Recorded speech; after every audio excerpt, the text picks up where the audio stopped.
La construcción del canal de Mayarauco fue una de las grandes obras de riego de las que construyeron particulares entre la segunda mitad del siglo XIX y la primera mitad del siglo XX. Fueron particulares que gastaron su plata con fondos propios y construyeron y regaron una parte importante de Chile.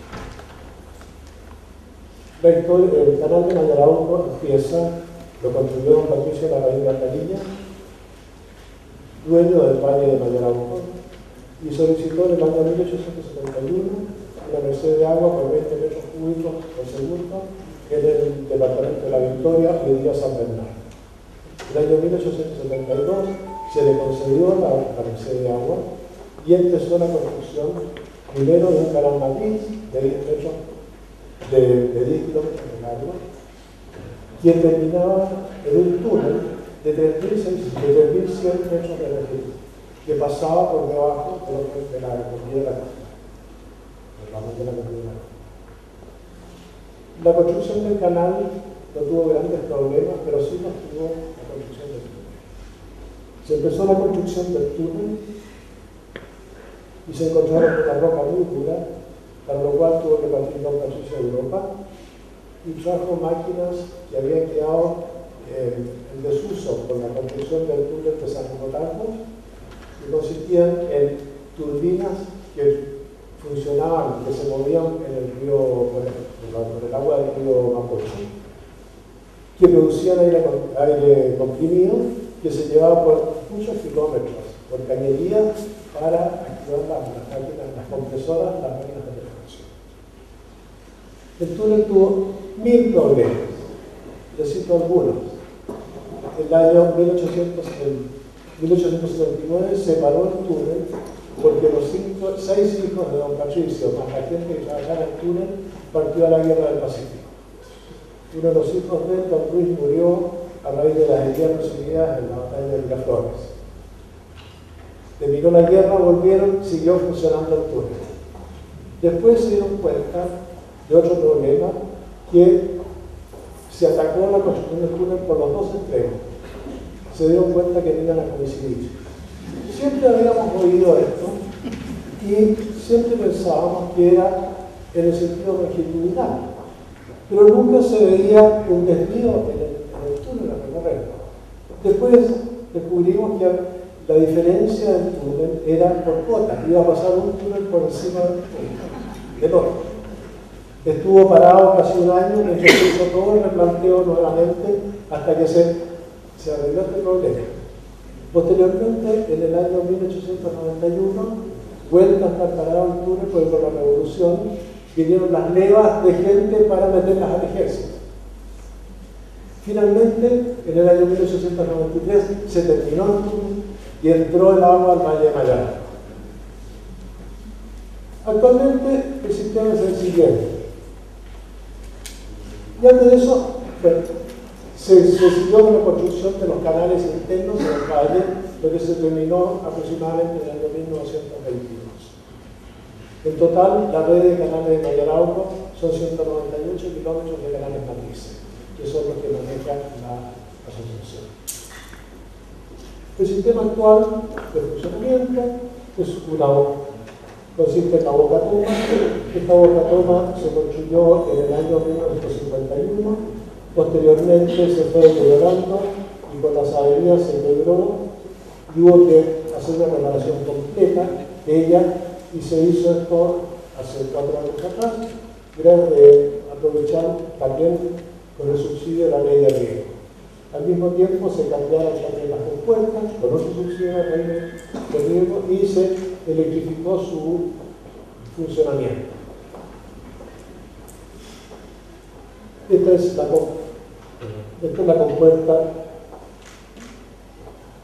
compuerta mirada desde el lado de aguas arriba, y este es el mismo sistema de la boca toma, mirada desde el lado aguas abajo, donde entra ya el agua al canal. El canal recorre 10 kilómetros, entra al túnel, y esa es la salida del túnel. Ahora, la asociación. En el año 1910 se juntaron 6 hijos y yerno, don Patricio Larraín. Don Patricio había cedido el vida junto a sus familiares y decidió constituir la Asociación de Canaristas. Esto fue en el año 1910 y la asociación fue aprobada por decreto firmado por el entonces presidente Ramón Carlos Fruto en el año 1911. O sea, hace 2 años cumplimos 100 años de funcionamiento. Los estatutos del año 1910 se han modificado prácticamente en una ocasión y actualmente estamos funcionando con eso.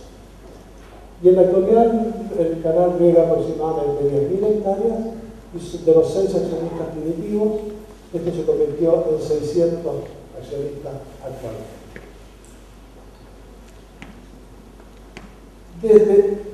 Prácticamente desde que se construyó el canal, estuvo la idea de buscar algún sistema de fuerza motriz. Es así como hubo un proyecto en el año 1914 que consistía en generar energía eléctrica para abastecer el ferrocarril, dice la historia de Santiago Peñaflor, nunca existió, ya dice Santiago Mayoco, y dar luz eléctrica a Peñaflor.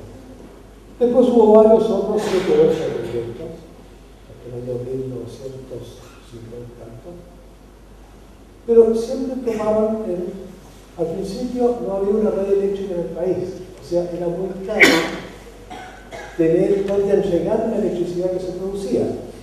Por lo tanto, todas estas centrales pequeñas las hacían las industrias para su funcionamiento. Y por angas o por mangas las cosas no resultan. En el año 1993, el directorio decidió revivir este proyecto de la central hidroeléctrica y le pidió al ingeniero de entonces de la asociación, don Alejandro González Cantarilla, que actualizara este proyecto y viera la parte económica cómo se movía esto. Se elaboró el proyecto y justo en ese tiempo empezó a llegar el gas argentino. El gas argentino hizo bajar las tarifas, como era muy barato, hizo bajar las tarifas de electricidad a precios muy bajos y por lo tanto construir una central hidroeléctrica no era rentable. Se acabó el gas argentino, subió la electricidad. Y tuvimos otra ventaja más, que se promulgó la ley Corp de electricidad, que a las pequeñas centrales les da una ventaja muy grande. De acuerdo a esta ley, las pequeñas centrales no pagan peaje por la electricidad que entregan a sectores interconectados. Y eso le abre el abanico de ventas a una central pequeña a cualquier parte del país.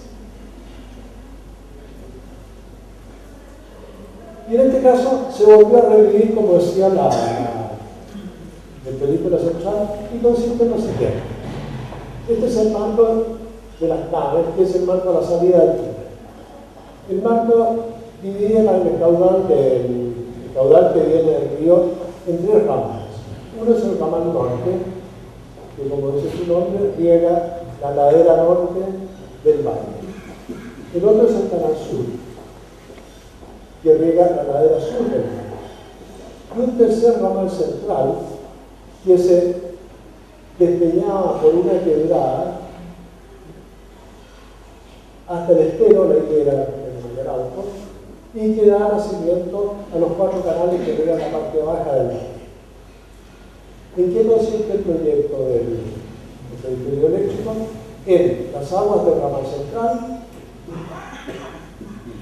juntarlas y conducirlas por el canal sur, y aquí dejarlas caer justo antes del nacimiento del primer canal que se. Esta es una caída de 107 metros, por lo tanto permite generar 3,5 megas.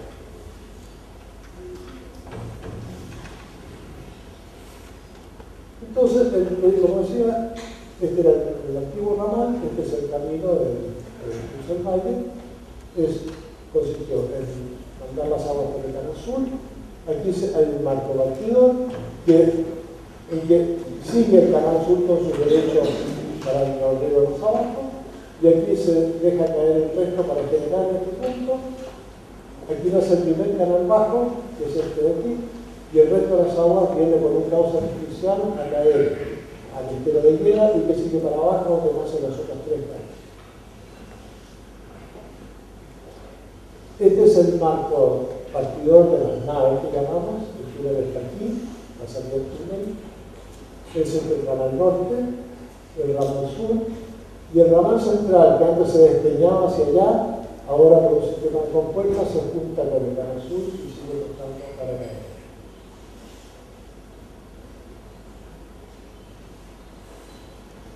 Cuando esto fue, ya vimos que era económico, empezamos a buscar actores para hacer el proyecto. Y hubo interesados. Primero tuvimos una asamblea de regantes para proponer este proyecto y autorizar a la directiva para empezar a funcionar. De esta selección de proyectos en que se pedía al proyectista quién le ofrecía las condiciones que le ofrecía a la asociación y quién le pensaba construir. De estos se seleccionaron 3 proyectos, del directorio eligió uno, se presentaron de todas maneras los 3 proyectos a la asamblea y la asamblea eligió realmente el proyecto que había elegido el director. Aquí empezó el problema. Todo lo que es problemas de ingeniería son fácilmente subsanables, son 3 pasos. El problema es cuando uno tiene que lidiar con 600 de sistemas educacionales totalmente heterogéneos. Y en que cada uno está viendo en qué lo puede perjudicar y nunca falta la persona que crea la desconfianza y en estas asambleas con 1 o 2 que empiecen a portillar, se elegía la asamblea. Hubo preguntas incluso muy honestas.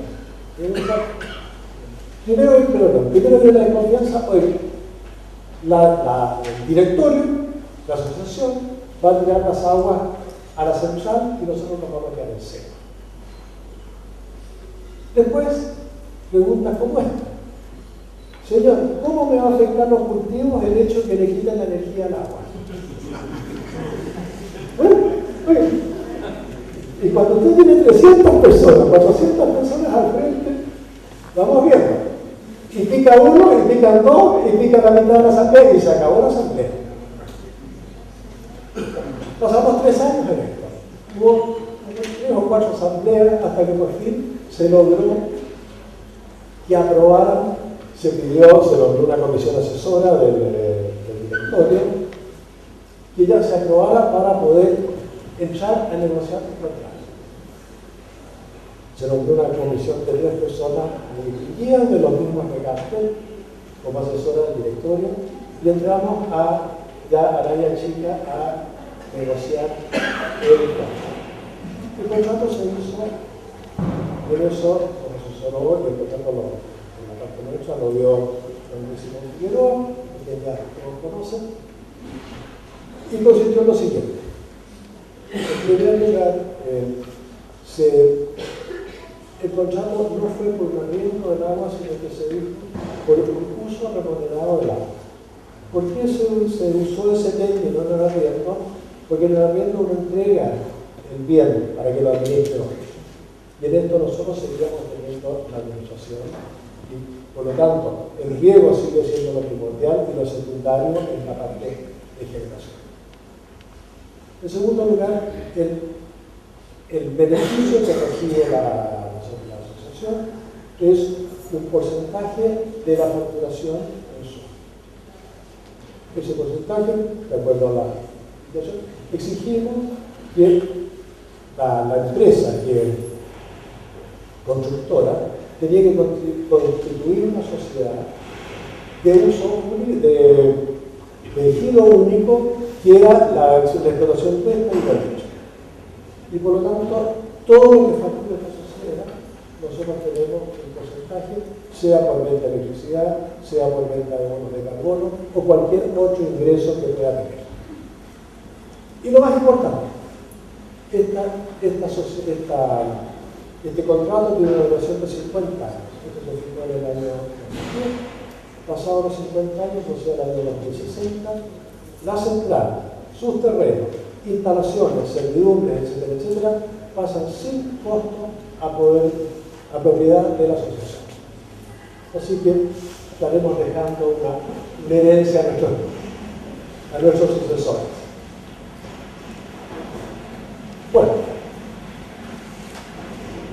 se aprobó el contrato definitivo, se firmó el contrato y empezó la construcción, y en este momento la central empezó a funcionar en prueba primero y después ya en junio del año 2011.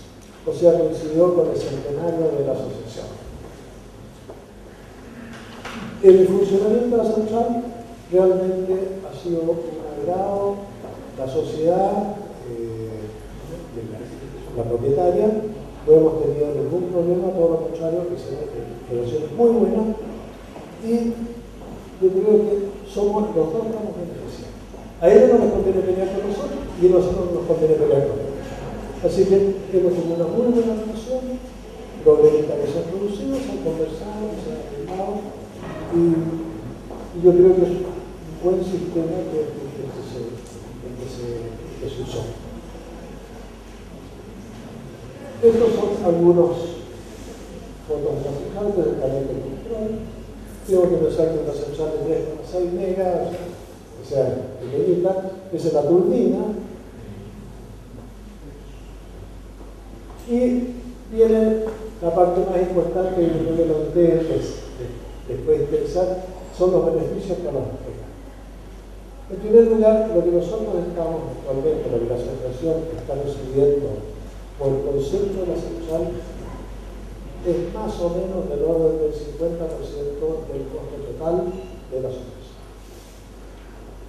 Eso nos ha permitido bajar los gastos de administración, mejorar, o sea, bajar los costos, algunos costos de obtención de canales, ya que el canal matriz lo mantiene la central, y nos ha permitido mayor posibilidad de financiar proyectos de mejoramiento.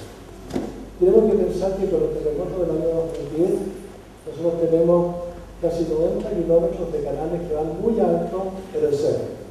Y ahí hubo problemas serios, ya hemos estado con programas de 9.500, etc.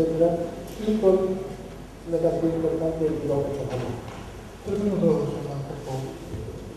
3 minutos, ya. Bueno, ahí te. Lo otro es la mayor seguridad de construcción del agua, y la parte que para nosotros lo vemos a futuro más importante es el año 2060, la central pasa a ser de la generación sin costo. Muchas gracias.